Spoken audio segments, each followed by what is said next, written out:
সময় কত দ্রুত চলে যায় মা। তোমার সেই দুষ্টু ছেলেটা এখন কত বড় হয়ে গেছে, আর তুমিও পেরিয়েছ 50টি বসন্ত। কোনো দিন কি তোমাকে এক টুকরো সুখ দিতে পেরেছিলাম?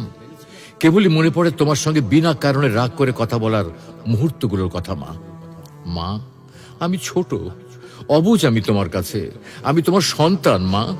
তোমার কাছে ক্ষমা চাওয়ার মতো যোগ্যতাটুকু আমার নেই। সন্তানরা হলো ধারালো চাকুর মতো, না চাইলেও মায়েদের কষ্ট দেয়, আর মায়েরা তাদের ক্ষমা করে দেয়।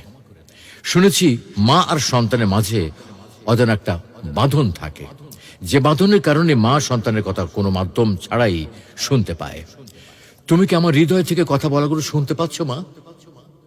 মা, তোমাকে খুব মনে পড়ে মা। তোমাকে অনেক অনেক বেশি ভালোবাসি মা।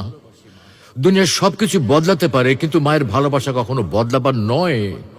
মা মমতার মহল, পিপাসার জল, ভালোবাসার সিন্ধু, সর্বোত্তম বন্ধু, ব্যথার ঔষধ, কষ্টের সুখ।